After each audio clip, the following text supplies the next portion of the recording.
What's up, everybody? Welcome back to the Blue River Bow Hunting Podcast, episode 79, Spring Thunder. We're doing things a little different this episode. Dylan Albright from Tennessee is going to do some co-hosting with me, not just Spring Thunder, but when we bring deer stuff back. So it's going to be kind of a little bit different show than what you're used to, which I'm kind of ready for that.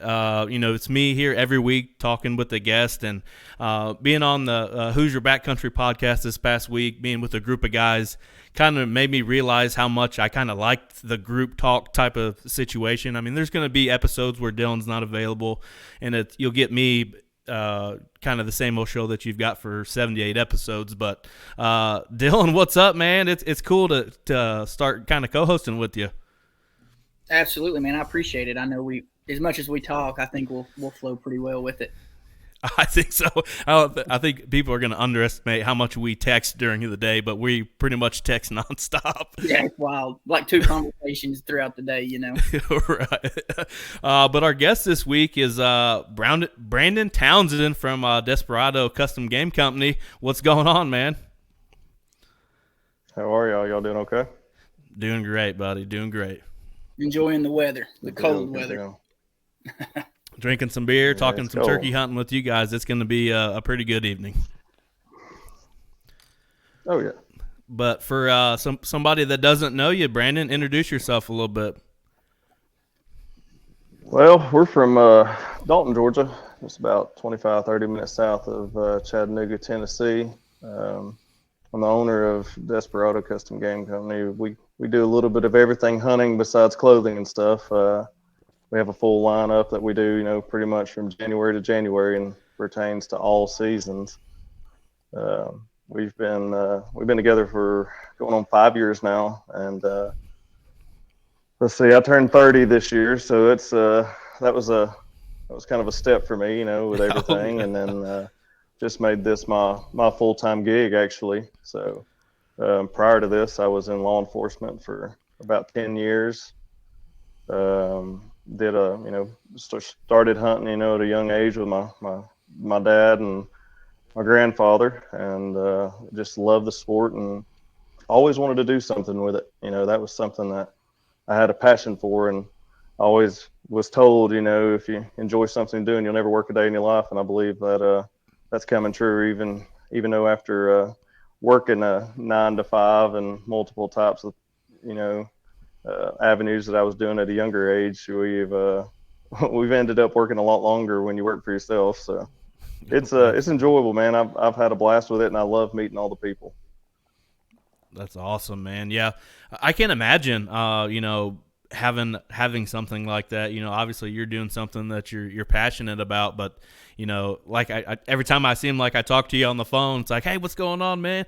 I'm in the shop hitting the lathe. It seems like you've been super busy. I know, especially with with turkey calls and turkey season getting ready to come up, and then with your deer mineral stuff, you're really pumping that stuff out too. So it sounds like you're a super busy man. Yeah, it's been a different year this year. We've got some new machinery and stuff that's allowed us to quit working as hard and just to allow more products and stuff to go out. And I've got a couple of guys that they're the backbone here. They really push everything and make everything a lot better, and it makes me not have to turn around as much on the lathe and make sure everything's going right. Right. How did you get started in call making? Like, what did it just one day? It's like, hey, I want to make some turkey calls, or I want to make a duck call, or this and that. Like, how did the light bulb go off on that kind of stuff? Man, I've done woodwork since in about high school. Just working, just trying to make as much money as you could. Not trying to. Didn't know really what I wanted to do as far as everything. And then I got a lathe from a buddy of mine for $40 is what I get for the lathe. And it sat out here in the shop for, 6 months. And my wife, she was about to start school, and her schooling was going to require her to be, she was going to do what's called clinicals and stuff. So she was going to be out of work, and it was just me. And, on a deputy sheriff's salary, man, that's pretty rough. So I told her, I looked at her, we were standing in the kitchen, and I said, we'll go out here and make a turkey or a duck call or something, on this lathe. And she's like, well, go do it. And so I did. And I'm going to tell you, the first one was horrible. It was, I don't know of any duck that would, sound like that, but, a little persistence. And a few days it went by, and I got done with a couple of them and posted them on my Facebook. Desperado wasn't even a thing at the time. Mm-hmm. And once I posted them, they sold in a matter of minutes. And I was like, hey, kind of a light bulb going off. We can do this a little bit more often. And me and my buddy Logan, we was out here turning some stuff, and it just continued. It just grew, and people would start messaging us, wanting more and more, and that kind of kick started things off with the calls. Now, did you see when you started that? Did you kind of see that possibly taking off to be an avenue of revenue, or was you just making them kind of as like you loved the hunting and you had access to it type deal? The source of it was, I guess you could say, the main strategy there was with her being out of work. I was going to try to supplement some type of income for the family. And I've always played music and stuff and played on the weekends and done fairly well with it, but wanted something a little bit more consistent, maybe I had control of and, enjoyed. And man, it got to the point where it was, 2 or 3 calls a week to, when duck season ended, I feared a turkey call. You can ask my wife. I saw them things and I was intimidated. I said, there ain't no way I could do that. And I looked at those strikers. I said, man, there's just no way I can sit there and turn something down that skinny. And that's just the truth. I was not confident in that. And that's fast forward a couple of weeks, and I tried it, and boy, my first turkey calls sure were something. They were bad. That's awesome. But, a lot of hard work and persistence. Yeah, you were telling me about how you kind of had a mentor in it a little bit. Like anybody can make some stuff. Anybody can make a loud call, and to really grind it out and hone in and really specialize in that sort of thing. Talk a little bit about that guy. Yeah, so I figured out a little bit on how the basic of a pot call worked, and got it to where it was sounding somewhat decent, I guess you could say. And I'd hammer down on that thing. I'd sit there and I'd make that thing just yelp, and I was like, man, I'm making turkey calls. I'm the next big thing, and it's funny. The guy that I'm talking about, his name is Bill, and I know he's going to listen to this. It's Bill Smitherman. He's a really good friend of mine and somebody I look up to highly. He's helped me more than anybody as far as an ear. He's got one extensive turkey call collection. I'm gonna have to get him to talk with y'all. He knows more about turkeys and turkey calls and conservation on that aspect than anybody I know. And he just the start of our relationship was so rocky, and that'll be for another moment in this episode here. But he had contacted my page because I had started the Desperado page, and I had known him from that prior encounter, and he got some of my calls, and I think he bought like the 3rd through about the 6th call that I released in the early calls. And he got them, and he was like, they sound good. He said, there's just something I want to tell you. He said, anybody out here can make something loud and sound like a turkey and be proud, I guess you could say. He said, but it's the quiet and it's the ones that have the tone and stuff like that. That's the ones you got to worry about. He said, that's the ones, you want to obligate your sound to. Right. Desperado itself, how did you kind of come up with that name? How did that start? How did you put your page together and decide what you were going to be called? Well, me and my buddy Logan, we was the ones that started it, and Logan, he worked with me at the sheriff's office, and we was sitting here, and it was in the middle of all this duck call stuff, and we was turning stuff, and it was 2020, so TikTok was heavy. Everybody especially with COVID and stuff like that, and man, we're sitting there, we'd come up with some of the just lamest names, and I hate anything generic, that run of the mill, type names. And man, we probably went through 100 of them, just sitting there. We got plumb silly with it. That's how just tired of it we were. And man, we sitting back, and he was turning something on a lathe, and I turned TikTok on that Desperado trend that was going on. That was like that slowed remix of Rhiannon's Desperado thing came on, and I looked at him and I said, Desperado Game Calls.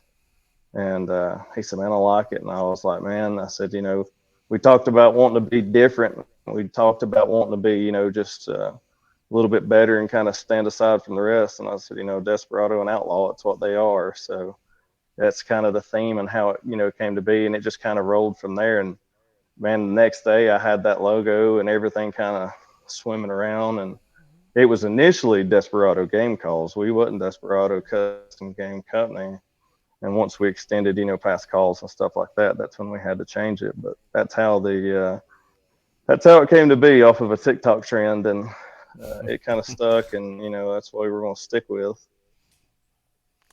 TikTok seems to be a place, a lot of people are meeting nowadays in the outdoor industry. Like me and Dylan, we met through TikTok. A lot of these guests that I've had have been through TikTok. Talk about that, Dylan. Like, it's crazy how you can meet somebody off TikTok and now you're really good buddies with them. You know what I mean? It really is, considering TikTok is so against, like, hunting or the gun stuff. Like, if it flashes a gun in the video, they'll take it down, or if it shows a dead animal, they pull it. So to be able to pump content out that gets views with any of the hunting, hashtags, you have to be hitting a target, so like somebody's seeing it. And luckily for us, your turkey stuff come across my page, and it was like late one night, I think, and I was watching TikTok, and then it went from TikTok to YouTube, and I watched all your stuff. And one of the podcasts you were talking about, like, traveling, and like, if anybody hits me up, I'll travel, I won't say no.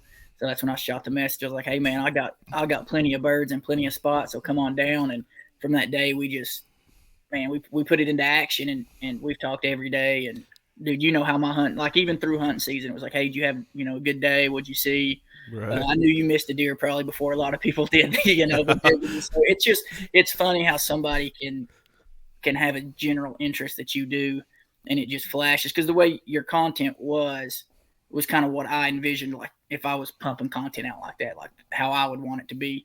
So, I see some that I'm like, that's kind of rough to watch, but there's some that I just, I can relate to.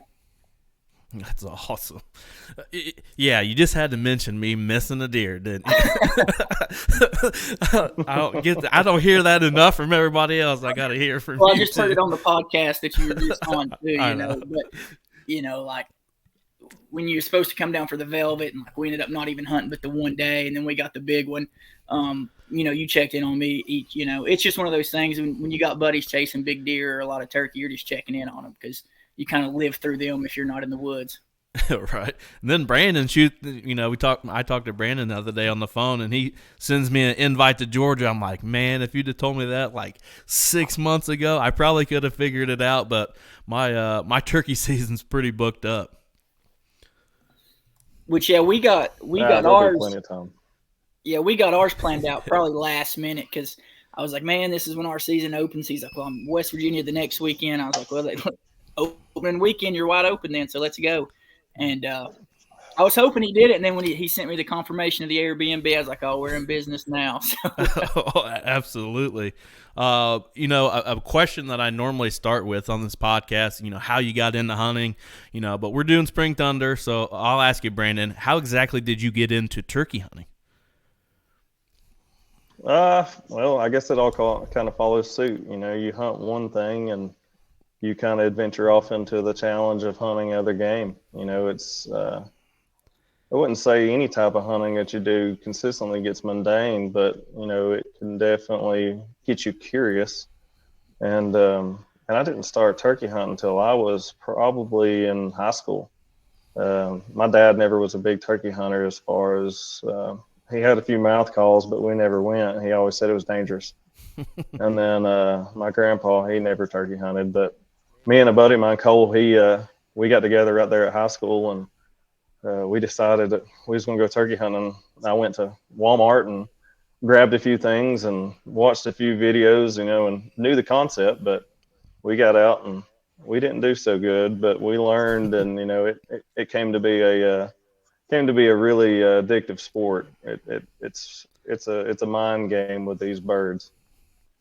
I feel like turkey hunting, when you first get into it, can be a hell of a lot different than deer hunting when you first get into it. Deer hunting, you're kind of set in a stand, you're sitting there, you're not moving. Can be a lot of luck of the draw a little bit on deer. Turkey is like the complete opposite. If you don't know what you're doing, or don't really have an idea what you're doing, or that sort of thing, or you're not used to calling and that sort of stuff, you can get your butt whooped real quick on some longbeards. Oh yeah. Well, yeah, at the time, all we had was public land. I think that's a southern thing too. Like, you're right. I'm 31. You're right there with me.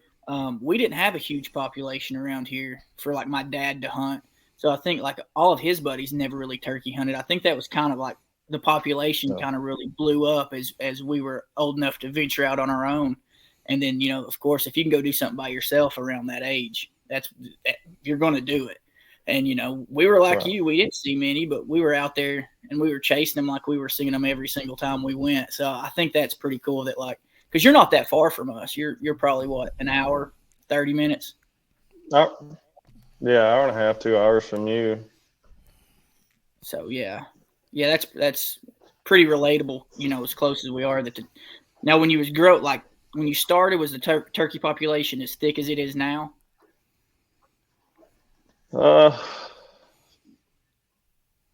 No, for sure not. We didn't hear a gobble, I don't think, for the first year and a year or two that we was out turkey hunting, but I'll never forget that first one. Oh, that was kind of when we was honing in on stuff and learning, which I know Cole and his family, his dad and all them, they've turkey hunted and stuff, and I was kind of just apprenticing with him and just trying to learn. And man, we was on a public land hunt where we was going, and man, we got there. It was like 9:30. It was just piss pouring rain all morning, and we was like, let's just go. You're teenagers. What else are you gonna do? And we sat down, and I'll never forget. We'd sat there and we was playing some calls, and it kind of lightened up a little bit, and man, we probably had sit there for like 30 minutes, and we had moved spots from the place we had been hunting before. And man, I'm yelping on this slate call I had. Man, at 150 yards, he struck, and I'm telling you, it's been probably 14, 15 years from then, but I won't ever forget that. It's like he was just yelling at us and in our face, and my eyes told the story. Me and Cole just looked at each other and we're like, oh man, this is really happening. We can do this. We all know that look very, very well. Man. I can't wait for Dylan to see the look on my face when that first one hammers, because that's my first trip of the year, and I always get like super geeked up the first hunt. It's like I'm not gonna sleep the night before, and then you're just like so anticipated for that first gobble. When he fires off, I'll be shaking like a leaf, man. Oh yeah, there might as well be a 200-inch deer standing there. Right. That little 1.5-foot bird standing there with a pea brain, he's making you shake like a Pope and young buck. Right. Oh, absolutely, man. And it's crazy how a bird can pump you up, that much, or like one slips in on you, like that big 200. He comes in behind you because he's smart. Oh, it's like, dang, he got me on this one. And I sent Brett this clip. I can't remember it word for word, but he was like, I hunt as if that bird had a gun too, because if he sees me first, I'm dead. So like, right. That's a good way to think about it, because like you really sit still, right. And you'd work it, and think about that. But yeah, it's wild. I know here it's pretty mountainous. I know in Georgia it starts to flatten out, but I think you're still in kind of the mountainous side of it, right? Oh yeah, we got plenty of big mountains. I mean, I think just south of you've got the Cherokee National Forest. Is that correct? Yeah. Okay, so the Cherokee joins our Cohutta Wilderness, which is Grassy Mountain, Big Frog, and all that. Okay. And it's still some really, really adventurous mountains. It goes for miles. I think the wilderness itself that we have here is around 95,000 acres. Wow. Yeah. So I'd say we're hunting about the same terrain, Yeah. What There's about public versus private sort of thing? I know when we talked on the phone the other day, you said you were going to go put some boots on the ground on some public land. Are you mostly hunting public, or do you got some private spots too? I got a bunch of private spots. I got a few, that's produced always, really well. In fact, that public land that we went to Sunday, like I was telling Dylan, I guess before we really got started, me and John went up there and we ended up walking about 2.5 miles from the vehicle, out and then back. So about 5 miles altogether. But it was the same spot that me and Cole went, 10, 15 years ago when we started this. And I was telling him, I said, man, I hadn't been up here really since, that long and stuff. And we got out of the Jeep and, you're in public land. That's the best way to describe it, as well as I do. But we're in these mountains, like Dylan's saying, I'm following logging roads. And, man, we walked and we'd call about every, 750 yards, and it had a light rain that morning. And, I was like, well, maybe this just, it's been colder. They're not going to talk and stuff. And we got towards the end, we had to cross the creek, and John ended up wanting to go swimming in the creek. So we didn't walk much further. So we turned around and, man, we got probably a mile. I believe that's where I mapped it on Hunt Stand, was about exactly 1 mile from the truck. And when we turned the corner, there was a gobbler in the road. And I think we saw each other at the same time, and he kind of swooped down into the valley there. It was steep. And I looked at John and I said, hey, we're on them. This is where I thought, they was roosting. And it's the same thing from, 10, 15 years ago. And I said, hey, that's one bird we knows here. And I said, I still think it's a little early, but it was promising, especially with, being public land. And man, a lot of people have ruined public land for a lot of hunters, with trashing it and, not taking care of it and, taking advantage of what we have and what we're, blessed to have as far as what, the states have allowed us to utilize for it. And I don't know how much longer we may have, as much as we do, but, we gotta take care of it. When's y'all season come in? It'll be the last day of March. Last day of March. So you're coming up pretty quick on it. Mm-hmm. Yeah, I think we're at, 10, 11 days? I think today's 19. Yeah, you beat us by like 14. I'm going to say, but you said that in Tennessee, yours was about the same prior to them moving your season back, right? Yeah, it used to always open on like Easter weekend, and then juvenile was the weekend before. So, it was beautiful to hunt because there was no foliage on the trees. You could see as far as, and for us, we always cut these long strut zones in. So, you're looking 250 yards down the trail. So, we were watching them pitch straight down and then just working straight to us. Now, with all the foliage, it kind of does change their patterns just a tad bit. They may pitch out into the fields instead of hitting the woods first because of that low light or, what have you. So it kind of, and they did it last year was the first year that it changed. And, they did it, I think, because numbers were low. So I don't know if they thought that, less birds would get killed. But actually, I think last year was a record year. So I don't know if it backfired on them or, I was telling him earlier, I was like, I don't know if people were shooting them before season and then tagging them out, on opening day. Because I know last year, 2 weeks before season, they were fired up. You could honk a horn if you seen one in the field and they were just gobbling their heads off. So it was tough. And my little ones aren't old enough to hunt juvenile yet because they have to be 6 to 16 to hunt. But now by the law, she can hunt, just not on juvenile. So I can put her on a gunsling or a tripod and then, her do it like that. But for juvenile, it's just 6 through 16. So it kind of, we have to hold off. But yeah, man, it's got me, we roll out a deer into duck. Me and Brandon's talked about that. Like once duck season opens, we're done deer hunting. We're after the ducks. But the same thing with that though. Before duck's over, you're rolling into turkey, and then you have that small, gap in the season. And me and you've been talking so much. hell, I'm pumped up for deer already. I'm trying to make it through turkey, so it's just, it's one of those things where it's a never-ending cycle of what you can do or what you're looking forward to. Yeah. What about bag limits for Georgia? How many birds can you take in Georgia? Man, that's been a huge controversy the last couple of years, and I have a good peace of mind on this. For as long as I have hunted, now I know it's been different, but as long as I have been hunting turkeys, we've had a 3 gobbler limit, and that 3 gobbler limit was, season long and stuff. And I don't want to say it wrong, but sometime in the last couple of years, they changed it to 2 gobbler limit, and you can only kill 1 gobbler a day. That sounds like about like your setup too, right, Dylan? Because you guys could shoot 4 at one time. Yeah, it went from 4, 1 per day, then it dropped to 3, 1 per day, and now we're down to 2. But I was telling Brett, when it was 4 a season, man, I was hunting from start to finish because you had to work for 4. Like those birds were getting, a good amount of pressure on them. Then it dropped to 3. And the way we do our farms is we rotate them. So, like, we were rocking and rolling. Then they dropped it to 2. And since it's been at 2, we've been done the second weekend every year. So it's kind of like it's nice to get that last tag filled. But then you're like, shit, I'm tagged out. And it's only been a week. And now I've got to wait a whole year for it. And then we also had a fall turkey season, and you were allowed a hen a couple years ago.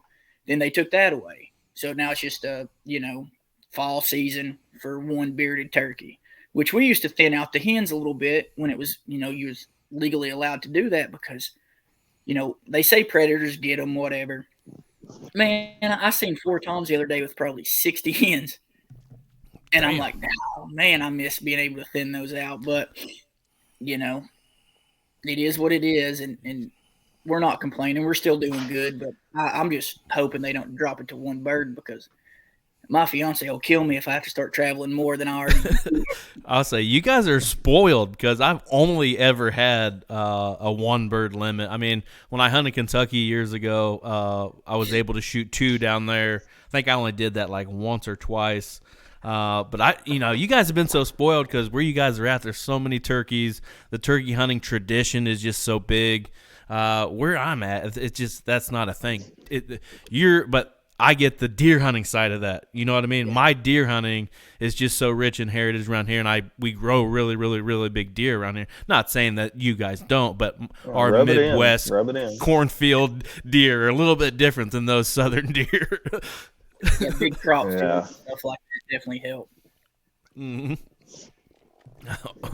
The past farm that I had was on it was a crop farm. And me and the owner got to be really good friends. Man, that was totally a different aspect of hunting for me. I've always hunted these ridges and these mountains, and I'm gonna tell you right now, if you can kill a mountain buck, you're a deer hunter. For sure. And, I mean, these mountain bucks they're a different animal. They'll be in places that you just you wouldn't ever imagine. And to go into this farm that I got in with. We're talking, 200 acre farm with corn and, all this. And there may be 10 acres of, tree coverage throughout, and it's in very small pockets. And, to learn how to go in there and crop, hunt these deer and then transfer that over even into turkeys. That was a different animal. I bet, because that's all I'm used to hunting is ag. And where I'm at, it's just super flat, and I don't really have that much woods. It's basically all ag with patch woods, and I'm sure turkey hunting would be the same if we had that many birds around here. But I'm used to that ag, so I would probably be a lost puppy in a mountain setting when it comes to deer hunting. I probably wouldn't even know where to start. Just look for the acorns. Yeah. Absolutely. I was telling Brett on a podcast that we had planted a bunch of corn, and we stagger our corn so we have it in different growth stages. Man, as soon as those acorns started falling, no deer in that corn. They're out. They were all in the acorns, and it's wild. And we have 6 big oaks in like a probably a 40 area. I mean, you'll roll your ankle walking through there. And Yeah. dude, 2 weeks, every one of them gone.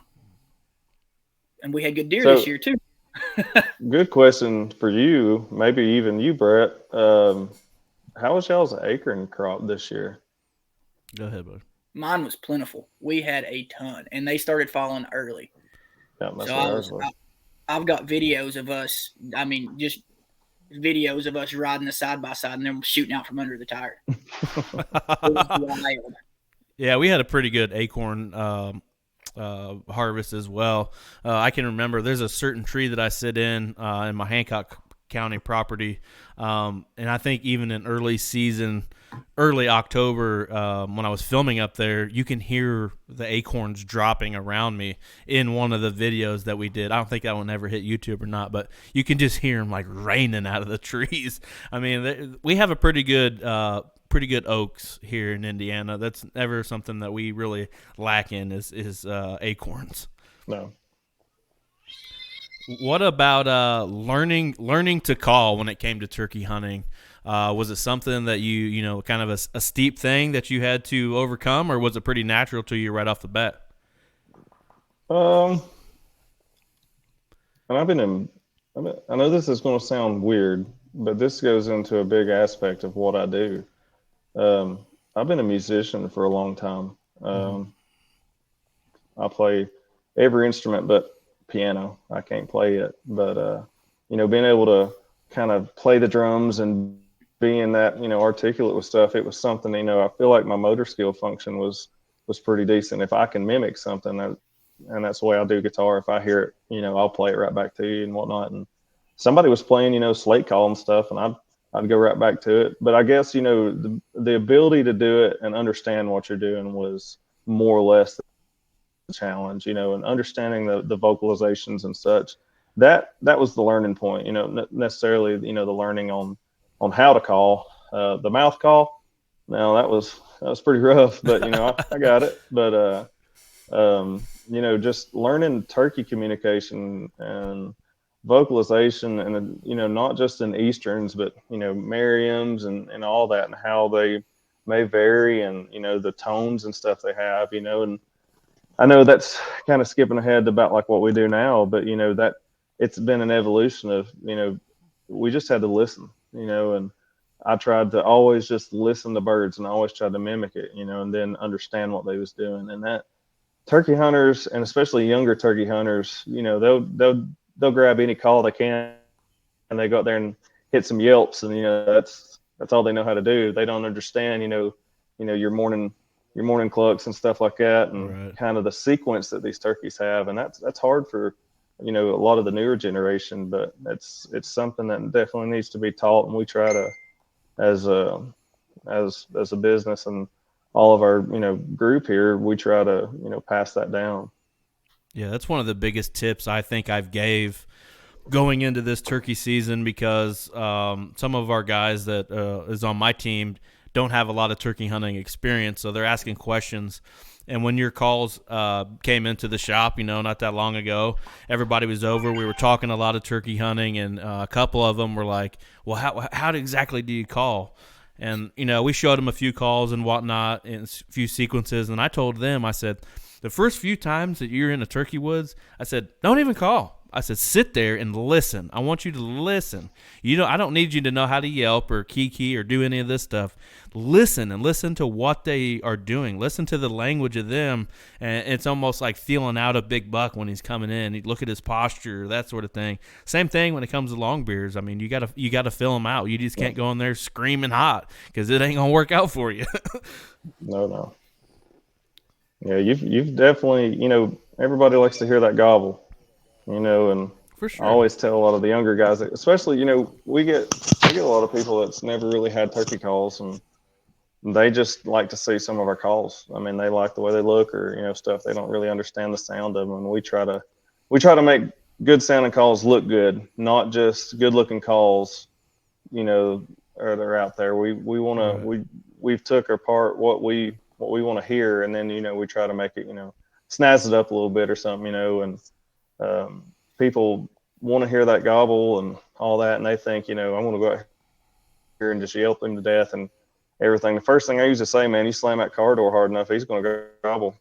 Oh, it's happened before. You know, it don't take much. They're tore up, you know.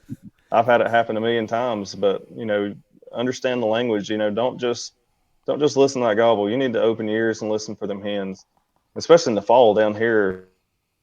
Dylan, you probably hear, you know, a lot of good mountain hen talk in the fall. For some reason, they stay extremely vocal down here in the fall, and you know, just got to listen. And I tell them all, you know. Or, you know, some people will jump the gun if a bird's gobbling and he just shuts up. They'll just hit him real hard, trying to get him to respond.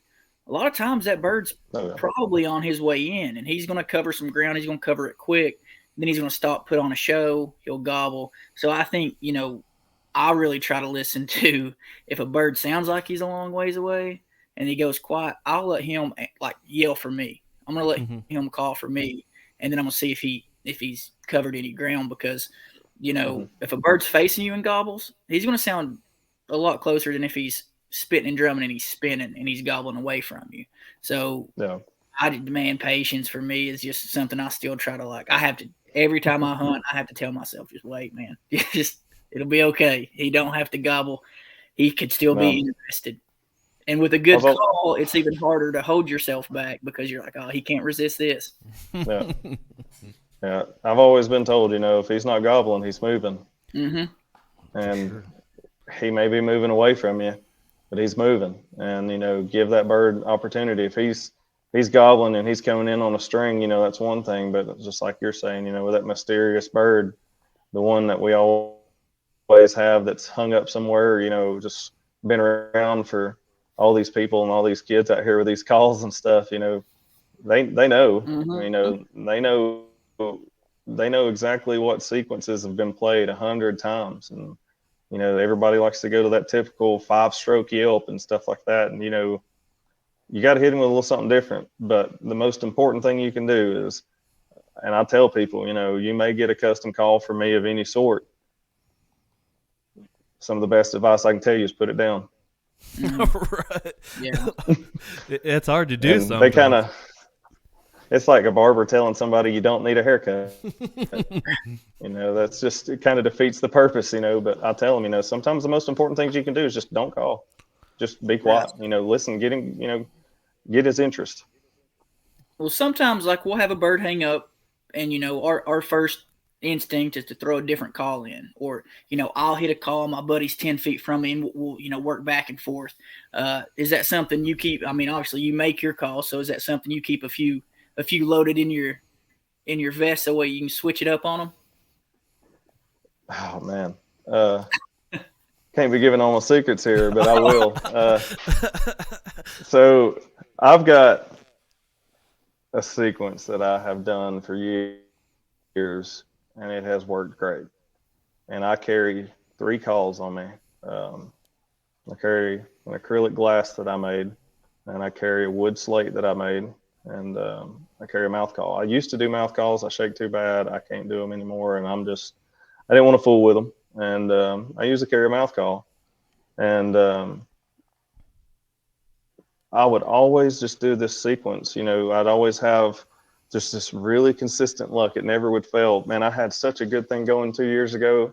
I had people buying calls, and they'd say, you know, man, I ain't really ever turkey hunted. You know, I don't really know how to call. Could you maybe, you know, show me or come hunt and, you know, all that? And I'm like, yeah, man, I love it. That's my favorite thing. Like, I don't care if I have a gun or not, you know, let me call that bird into you. But, you know, I tell them, I'm like, this ain't going to be just some normal turkey hunt. I want that bird 5 yards. I mean, I like to see as close as I can get them. And I would do this sequence, you know, but, you know, if I had that situation where that gobbler didn't want to behave, you know, yeah, I've got a sequence, and then you kind of got to pull something out. And, you know, something that worked for me the best was, you know, if I know he's close and he's hung up, I usually start with my glass, you know, and then as it gets closer, just like Bill had told me before, you know, anybody can play that loud call. You need to be quiet. You need to let that bird kind of be curious. You need to let him kind of think he's not in control here and all that. And, you know, I'll hit, you know, some soft stuff on that slate, and just absolutely just, I'm talking soft, so soft, you know, 50 yards, you may not hear it, but I'm going to rip loose a gobble or three on that mouth call all of a sudden. And then it's going to be on because I'll check that slate and I'll start doing this fighting purr sequence that I do, and I'll gobble and I'm hitting that fighting purr. And I'll say, a good 6-7 times out of 10, that's something that's worked for me and worked for, others that, I've been, calling for and stuff. And we've not really ever had, but, a few just birds that just, I don't know what they did. I don't know if they got abducted or what, but they just disappeared. But that seems to work for me really well. And it seems to get that bird, that's something that, when they, like you're saying, if somebody has a bird that's hanging up, they want to just keep calling and trying to make him react. If you just go to a completely different scenario from, hey, we had some hens here and now we've got a gobbler here and we got some fighting spurs going on, man, that throws a whole different loop in the ball game there. And I'm telling you, if he don't come in, then you might as well pack your stuff up and just forget that bird and go find you another one, because, man, it's worked for me really well. Yeah, I would say even with a sequence like that, you may pull another bird in that you didn't even know was there. A bird that maybe isn't vocal. He's just kind of hanging out. Maybe he got pushed off the flock by the big bird. He's kind of just hanging around, maybe out in the field eating or something like that. And all of a sudden, when you did that, he's like, oh, shit, I want to check this out. Who's fighting over here, And then he's in gun range, you know what I mean? It works like that a lot. Yeah, I've actually had that.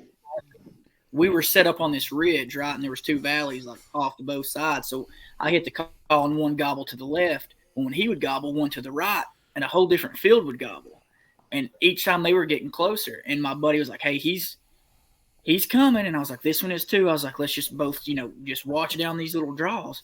And, man, it was like 8 minutes later, he's like, hey, he's 15 yards. What do you want me to do? And the other one was coming too. And I was like, if he gets acting weird, go ahead and shoot him, And he was like, all right, yeah, man, he's at like 10 yards. I'm going to have to shoot him. He shot him, and that other bird had made it to like 45, but he was through some thick stuff, and I had seen him turn at that point and walk away. But once they started gobbling to each other, we were like, something's fixing to die. And that's what they did, man. It was kind of like that. Yeah. That bird is what brought the other bird in, because they were coming in to who could get to the hen first. So, yeah, that's – and that goes back to what you're saying, just getting in there and just listening to what's going on, because it'll tell you it's an open book. Yeah, how can you go in and turkey call somewhere or in general if you don't know what you're saying? If you're what you're saying to them or communicating with them? It's kind of like I don't know if me and you have talked about it before, Dylan, or me and Brandon, but duck calling. You ain't just gonna go in there and start screaming at these ducks, because you're gonna make every single one of them flare off. You got to talk sweet to them, man. I mean, you got to talk their language a little bit. Yeah, for sure. Yeah, I believe less is more a lot. Yeah. Yeah, I think, when it comes to any of these, it's just be different, and be, especially in these situations, and I hate to even, but I mean, if you see a stack of birds on the side of the road and, and you're not trespassing and stuff, hey, stop, listen what's going on, listen to some vocalizations, listen to how these hens, especially boss hens, man. Boss hens gets on my nerves. I'll tell you right now. Right. You can't. There's not turkey calls out there good enough that anybody can make that can get that bearded. I call them bearded boss hens, but man, them boss hens, man, that's the reason why they call the boss. They know that pecking order, and that's just something that's naturally happens, and you can't defy that. That's nature. You making tricks and birds and stuff. When that boss hen comes through, you usually know it, and you usually watch them walk off. Yeah, absolutely. What about traditions? Do any, and you and your buddies, or you and your family, have any kind of traditions throughout turkey season or opener or anything like that? Well, man, since I've been doing this, it seems like all the hunting that I had, wanted to do has diminished. I got to deer hunt a little more this past year, which was great. We do scents and all that. So it seems like every season, we're doing something, and it's going crazy and hectic. But pre-planning this year and last year we had a good grasp on things. We was so busy, and then this year we've already got a full head of stuff. So this year I got to actually go scout for a day. That was different. Usually it was the night before or 2 nights before, and you usually know where they're at, and you just get close and hope they come. But usually we'd try to spend 5-7 days out of the month before and try to locate good areas and roost and stuff like that, and just try to make it happen. But it just seems like the last couple of years with calls and as busy as we've been, and we're busier this year than we've ever been. I've been out here, and the guys have been out here for hours and stuff, and it's nonstop. I made 3 or 4 different calls today that are going out on top of some other stuff I've got, and I've got probably 13, 14 to do in the next couple of days, and trying to get ahead enough to where we can spend that time out there and everything. But man, we'd always usually just meet up and just try to enjoy it. And when we got out there, did our hunt, but afterwards and stuff, we'd celebrate a little bit. But it just seems like the past few years, a lot of the stuff's kind of gotten away from us. So we're trying to bring that back, especially this year with me going full time with this and everything. We want to have that time. We want to be able to get out and do more, and that's the objective. Is especially being pre-planning and figuring out everything and just going ahead and getting everything done a little earlier. And it's hard, especially when you got orders and stuff coming in nonstop. But just go ahead and knock them out. I don't care if it's 1, 2 o'clock in the morning. Go ahead and get them done. It'll be worth it, and all that. And just try to just bust tail, as much as we could. So. Dylan, talk about your turkey roundup. I wanted to touch on that a little bit. Talk about, this is the first annual one you're going to do. Kind of talk about what it is and what you tend to accomplish on your roundup. So I kind of just got this idea that there's a couple guys around us that run these turkey rodeos, and essentially what that is a team will get in and they'll go hunt, and there's it's like a fishing tournament. They'll go out, come back, check in. Team with the biggest NWTF score wins. Well, I didn't really want that kind of pressure because I just more chilled, laid back. Sure. So I was like, well, let's call it a roundup, where we just round up everybody who's hunting in the area, and we'll all meet back up at my farm, and we'll just drop tailgates, hang out, drink some beer, and talk about how the day goes. Because whether you show up with a turkey or not, you had a hunting story. So if you can share a hunting story with cold beer and just get everybody together, and turkey's a lot different than deer. Nobody shares their deer spots.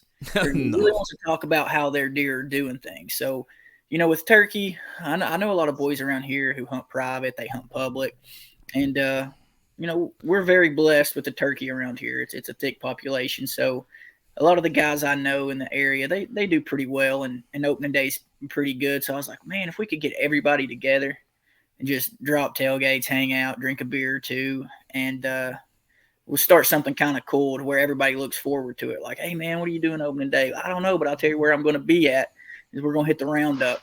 So I was talking to Brett, and I was like, man, I think I'm going to do this. And he was like, let's do it. And I was like, all right, well, I'm going to get us a logo. I'm going to make some T-shirts, and we'll do first annual, second annual, and we'll just run it as far as we can. And I sent it out just kind of low key to like my Snapchat, stuff like that.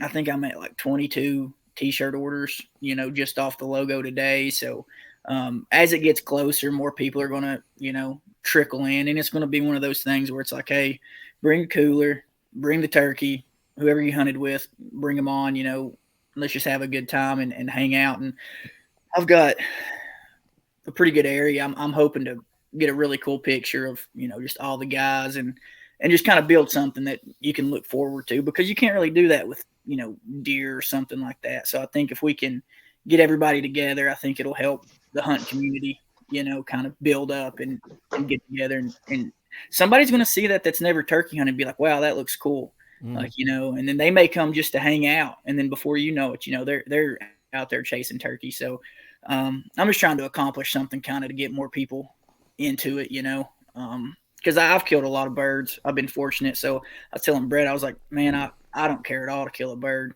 Like, I'd rather work one and get it in your lap and see you get excited than I would rather do that. And I think that's kind of what we're going to try to build up with this turkey roundup thing. It's kind of like a camp, but not everybody was at the camp. It was kind of like, back in the day we had check-in stations for deer.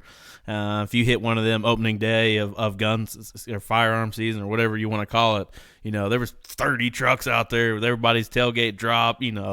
They weren't necessarily drinking beer in front of the DNR, but there was probably some hidden somewhere. You know what I mean? You were there 30 extra minutes or a couple hours. Yeah. And you met a lot of people, especially, back when you had to manually check them out. So with everything being, electronic stuff like that, I think it'd be cool just to, and I'll be honest with you, man, I've had a lot of people kill their first deer and then call me and be like, man, I don't know how to field dress this.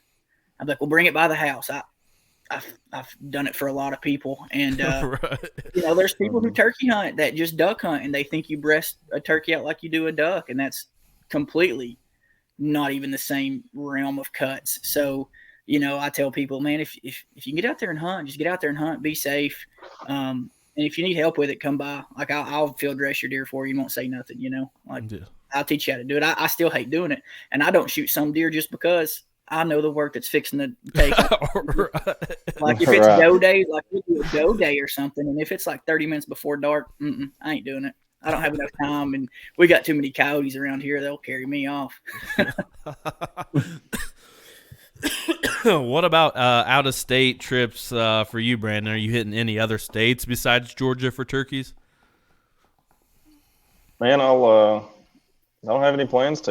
That's something I've never really done. I've always been kind of here in Georgia, and I guess by the time that I got able to, between becoming a sheriff's deputy there at an early age and stuff, and scheduling and all that, it just didn't allow me to get out as much and stuff. So I mean, I've always done it here, and then since getting into it, and especially with the calls and stuff like that, I've had people invite and ask and stuff, and I'm like, man, I'd love to, or I'm busy, or stuff like that. And it's a huge invite, and I think this year, maybe next year, it's something I'm really going to start looking into, and locating some land, locating some people and stuff. Reaching out and saying, hey man, we can work something out. Especially one thing that we're wanting to do more is get footage and get some good stuff rolling there. As far for business and stuff like that. So that's something it's coming. It's just not been really a priority, I guess you'd say. That reminds me kind of a question I had wrote down that I had skipped it earlier. You and your company work with, content creators quite a bit. I think that's one of my favorite things about you. You're not scared to go out on a limb and help somebody out, because in turn they're going to help you out as well. Talk about how that's kind of been your approach on getting your name out there a little bit, and working with a lot of these. I mean, me and you work something out. You're with Mid-State Outdoors, a lot of people down south. Like, talk about kind of the people you work with and how all that kind of comes together. Something I've always, prior to this year, always said, and me and the guys have always talked about was, I have a video production background on my grandpa. I'm capable. It's just the time, and, allowing to get, footage and stuff like that. But man, like the first year when people started sending in harvest pictures and videos and stuff, that I was like, man, that's awesome. You mind if I share it? Stuff like that. And, I think it made, some of these guys that are just, and I don't mean to say just normal Joes out here, but, your guy that, works 9 to 5, 40 hours a week, and he goes out on a Saturday morning for a couple hours, kills a bird. And, how many times have you ever been with any type of company, big or small, that you send it to and they're like, hey man, you mind if we share this, or you mind if we just kind of, it's almost like our trophy wall of, trying to show our appreciation, and just, it shows a little bit of a morale kick for these guys. And, it's something that started with that. And, it was still, it's always a time thing. It's always what it's been with us. But, as we kind of grew and stuff, we had a bunch of people approach us and stuff and talk, and they've had either a show or something that they do with content and such, and we've talked and stuff, and they're like, man, you need some more videos and stuff. I'm like, man, I need to get away from this lathe and everything so I could be able to do so. And one of the things that people have always said, well, let us do some content and stuff for you. And I'm like, well, that'd be good. That helps. And I think the number one saying that we've always said is let the products take the reins. Let everything that we do take the reins, and don't be salespeople. We're not out here to be salesmen. We're not out here to be the barber that tells you need a haircut. But it's we have products, and when people get them, we let those people sit there and do the marketing for us, because that's what we're more concerned about than getting all this promotional type stuff. We're more in tune and in key with every single person that buys calls. We've got a logbook. I've got logbooks of calls that's went out with serial numbers and stuff, and certain ones and numbers, and I've got like online orders and stuff that's got people's names and phone numbers and information, and I may randomly send you a text and say, hey, this is Brandon with Desperado. How's your season going? And are you enjoying your call, and how's it working for you? And boy, it throws people off. Somebody to kind of shoot that to you, but we try to reach out and be personable. And like, we're not big on doing like TikTok. We're not big on Instagram and stuff like that. We have a Facebook page, we have a website, and word of mouth and stuff, and it's worked extremely well for us. And then like being on TikTok, posting some videos, we enjoy it. We're guys too. And then we meet people like Zach and them with Midstate, and then you. Then I met Dylan through you and stuff. We talked on the phone the other day, and some of the guys down south here. We got Southern Bones and Deer's Last Ride. There's two guys from South Alabama. They're both in public safety. Ryan Earley and John Smith. They're great guys, and man, they just love to film their stuff, and they like to use stuff that works. And for them to give us that review, and and everybody that we've ran into has not said, hey, we want just free stuff. That's something, that's a whole nother thing that we run into all the time with a bunch of young kids. It's just always what we can do for you type thing, and it's a heavily screened, process on that. But, we want to support these guys as much as we can, like y'all, and, give y'all the cutting edge of, what we can do. And man, y'all are out here hunting and doing y'all's thing, and y'all are showing our stuff, So that's good enough for me. It's another step. It's a building block. We never want to be outpulled to where we can't keep up. We just want to keep it building and let these people, see, hey, we're not here to push nothing on you. If you buy a call, you buy a call. If you don't, you don't. There's plenty of other great call makers out there. Probably do a lot of calls a lot cheaper and stuff, but we stick with, consistency. We stick with our integrity, and we all these people that we have been great to us. They've harvested multiple animals, across the board with everything we do. And if it gives them the cutting edge and gives them better content, they're in key going to, return the favor and stuff. And that's what, we really push is trying to make sure that everybody's took care of. I rub your back, you rub my back type thing, but we still have, a lot of good relationships, and that's what we want to stick with. And it's worked really well. Well, hopefully in about 3 weeks, me and Dylan really kick this thing off, and we have about 4 gobblers down in 2 days, and definitely going to be running the old Desperado Pinhoti Custom. I can't freaking wait, man. Yeah, man, I was hesitant to let y'all have them calls when they left out. Y'all's in Mid-State both. I was like, man, it seems like every call, and I'll do this for the rest of my life, and I'll tell all the guys too, I can be on the lathe for 5 minutes. 5 minutes later, I'm going to know something different, and we try to just continue that improvement. And once we have that improvement, we stay consistent with it till something else improves. And this year we had, made some changes earlier in the season, preseason, when we started making them, that I had some ideas from last year, and y'all got some of the first runs of them. And boy, I'm telling you what, when I got them things put together, boy, it turned my head. I said, man, I don't even know what to say. These things are great. I was excited for y'all to get them. I was excited for y'all to, be able to get out there and utilize that for y'all, in y'all's harvest and stuff. For sure. I was jealous of I can't remember who had it. I think Aaron Clark had it, but with the copper. Oh my God, dude. When I struck that thing up, I turned to him and said, "You can I buy this off of you?" Or like it created a whole nother sound that was just so much vastly different than a slate or a glass. I was really kind of blown away by the sound that it made. I'm going to do some sound files coming up for our socials with your calls, and I told him you need to bring us back over because I want to show them the difference in between the slate, the glass, and the copper, because they all have unique sounds, and they are. I mean, it's. I've been turkey hunting for a long time, and they sound great. That's when people start wanting and suggesting different types of calls, they may have used a copper call their whole life, or they may have used a slate call, or they may want that change.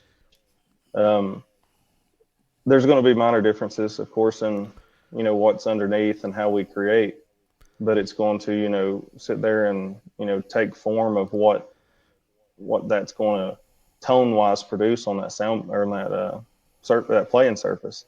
And if you built those calls identical and use that playing surface, they may not sound as good when you get those different surfaces and stuff. So you kind of have to morph that into what you have existing and being consistent with.